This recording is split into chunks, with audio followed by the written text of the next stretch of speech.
اعوذ باللہ من الشیطان الرجیم بسم اللہ الرحمن الرحیم معزز خواتین و حضرات السلام علیکم ورحمۃ اللہ تعالی وبرکاتہ۔ امید کرتا ہوں آپ سب حضرات خیر وفیت سے ہوں گے۔ اللہ کریم ہم سب کی حفاظت فرمائے۔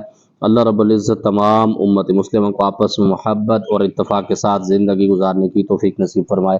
معزز خواتین و حضرات، جیسے کہ آپ کو معلوم ہے ہمارے اس چینل پر چلہ کشی کے حوالے سے ایک سیریل چل رہی ہے جس میں آپ کا کوئی بھی سوال ہو عملیات کے متعلق، چلہ کشی کے حوالے سے، جادو جنات کے متعلق آپ کا کوئی سوال ہو، حصارات کے متعلق آپ کا کوئی سوال ہو، یا جادو جنات کے مریضوں کے علاج کے متعلق کوئی بھی آپ کا سوال ہو، آپ کمنٹس بکس میں بھی مجھ سے رابطہ کر سکتے ہیں، یا پھر جو ویڈیو کے اندر نمبر چل رہا ہوتا ہے یہ میرا پرسنل نمبر ہے، اس سے ہی آپ اپنا مسئلہ ڈسکس کر سکتے ہیں۔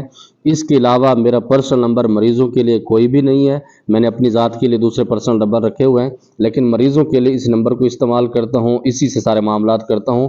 اس کے علاوہ کوئی بھی نمبر سے آپ کو کال آتی ہے، مرشد بلال کا نام لے کے آپ سے کوئی ڈیمانڈ کی جاتی ہے، تو میرا کسی قسم کا اس سے تعلق نہیں ہے۔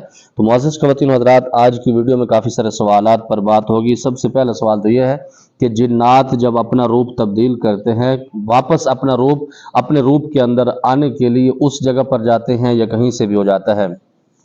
کیا جنات جس جگہ سے اپنا روپ تبدیل کرتے ہیں دوبارہ اپنا روپ کہاں پر بدل لیتے ہیں؟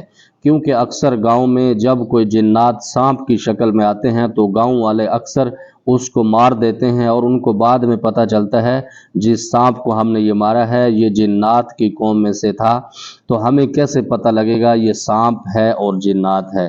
معزز خواتین و حضرات، پہلی بات تو یہ ہے کہ جنات کے اندر جو ان کی اقسام ہے شکل تبدیل کرنے کے حوالے سے، وہ خاص جنات ہیں۔ اس کے اندر جتنی یہ پرہیزگاری کرتے ہیں، اس کے اندر مثال دیتا ہوں آپ کو، اگر یہ جنات مسلمان ہیں اور اس کے اندر جتنی اپنی عبادت ریاضت کرتے ہیں، اور اسی کی بنیاد پر پھر یہ اپنی شکلیں تبدیل بھی کر سکتے ہیں، اس کے اندر اللہ کے ولیوں کی شکل اختیار کر سکتے ہیں، بہت سارے نورانی چہرے بھی اپنا سکتے ہیں۔ اسی طرح جو جادوگر جنات ہوتے ہیں، جو شیاطین قسم کے جنات ہوتے ہیں، وہ اپنے جو کالا علم جس کو ہم کہتے ہیں اس کے اندر جتنے بھی شیطان کی پوجا کرتے ہیں، اس کی پکار کرتے ہیں، اسی طریقے سے ان کو طاقت ملتی ہے، وہ اپنی شکلیں تبدیل کر سکتے ہیں۔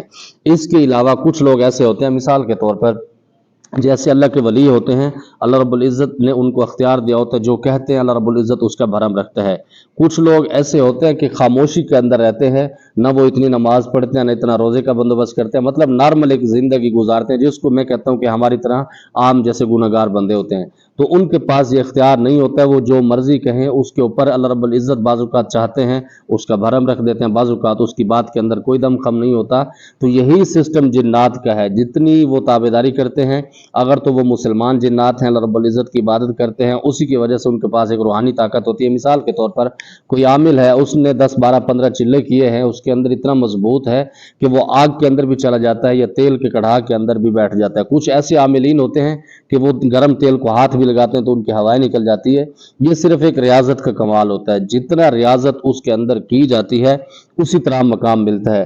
تو اسی طرح جنات کے ساتھ بھی یہ معاملات چلتے ہیں۔ دوسرے نمبر پر جو آپ کا سوال ہے کہ گاؤں کے اندر جو سانپ نظر آتے ہیں اس کو مار دینا چاہیے، نہیں، اس میں حدیث پاک میں آتا ہے کہ جب بھی سانپ کو آپ دیکھو یا سانپ تمہیں دیکھ لے، اس کے اندر بہت سارے نقصان ہوتے ہیں، یا پھر سانپ مر جاتا ہے یا پھر وہ بندہ مرتا ہے۔ اس کو سانپ کو مارنے سے پہلے آپ 2 یا 3 مرتبہ آواز دیں۔ آواز آپ نے کون سی دینی ہے؟ یہ دینی ہے مثال کے طور پر آپ اپنے گھر میں بیٹھے یا گاؤں میں جا رہے ہیں تو آپ نے سانپ کو دیکھا، اب آپ نے سانپ کو دیکھا، اب آپ کو پتہ ہے کہ سانپ کو مار دینا چاہیے، شریعت میں اس کے بھی اندر بھی ہے کیونکہ یہ نقصان دینے والا جانور ہے۔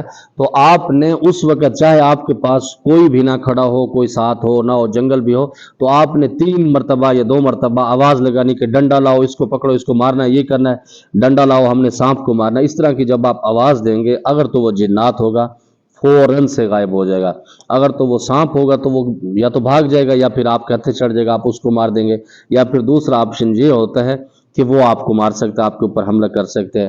آج سے تقریباً 4-5 سال پہلے ساہیوال کی طرف میں ایک مریضوں کے لیے گیا، تو وہاں پر میرے ایک عزیز تھے، تو موٹر سائیکل پر ہم جا رہے تھے، رات کو واپسی ہمیں جب چھوڑنے کے لیے آیا تو وہ راستہ خطرناک تھا، تو اس پہ 3 موٹر سائیکل والے تھے، مطلب ایک میرا جو کولیگ تھا وہ اور میں تھے، 2 موٹر سائیکل اور تھے، 2 بندے تھے اس پہ، کیونکہ گاؤں کا ماحول ایسا ہوتا ہے کہ رات کو تھوڑے سے چوری وغیرہ یہ چیزیں عام ہوتی ہیں، ڈکیتی وغیرہ، تو اس کی حفاظت کے لیے لوگ زیادہ چلتے ہیں۔ گرمیوں کے دن تھے،